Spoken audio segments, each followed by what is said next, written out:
Parliament নির্বাচনে প্রথমবারের মতো ভোট দেওয়ার সুযোগ পাচ্ছে ৩০ লাখেরও বেশি তরুণ ভোটার। কোন দলকে সমর্থন দিবেন তা নিয়ে নতুন ভোটারদের মধ্যে চলছে বিচার বিশ্লেষণ। বিশ্লেষকরা বলছেন এসব তরুণদের ভোটেই পাল্টে যেতে পারে ব্রিটেনের পুরো নির্বাচনী হিসেব নিকাশ। লন্ডন থেকে আরো জানাচ্ছেন শাহনেওয়াজ রকি। জাকিয়া এবং জাহিন এই দুই ব্রিটিশ বাংলাদেশি এবারের ব্রিটিশ পার্লামেন্ট নির্বাচনে প্রথমবারের মতো ভোট দিবেন। তাই কোন দলকে পছন্দ করবেন তা নিয়ে চলছে বিচার বিশ্লেষণ।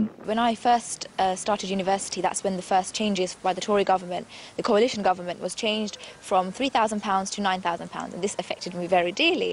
So what I'm going to be looking at is which party will be looking into tuition fees. My main concern would be graduates. It's very important to know after graduating that I can get a job easily and how long it takes and what kind of salary boundary that I'd fall into. এছাড়া immigration issue ভোটদানের বিষয়ে তাদের সিদ্ধান্ত নিতে সহায়ক হবে বলে মনে করছেন কেউ কেউ। In my opinion, immigration is good. There should be no limits to immigration. Immigrants make a net contribution to this country, but I think the population of this country are a bit scared at the moment. It's very difficult for graduates because we have outsiders coming in and taking up the jobs, and that's where the immigration factor comes in as well. এদিকে ব্রিটেনে পড়তে আসা কমনওয়েলথভুক্ত দেশের নাগরিকরাও ব্রিটেনে vote দেওয়ার সুযোগ পান। তাই ইমিগ্রেন্টদের সুযোগ সুবিধা যারা বেশি দিবেন তাদের পক্ষে যাবে বিদেশি শিক্ষার্থীদের ভোট।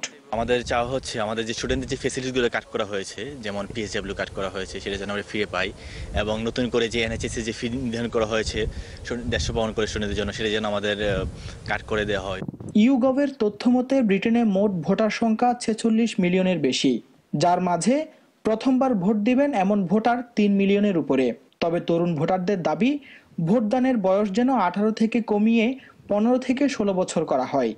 ব্রিটেনের মোট ভোটারের 13.5% ভোটার 18 থেকে 25 বছর বয়সী। তাই এই বিশাল অঙ্কের ভোটারদের কাছে টানতে পারলে নির্বাচনী ফলাফলে বড় ধরনের পরিবর্তন আসতে পারে বলে মনে করছেন এখানকার তরুণ ভোটাররা। Shahnawaz Rocky, Jamuna news, London.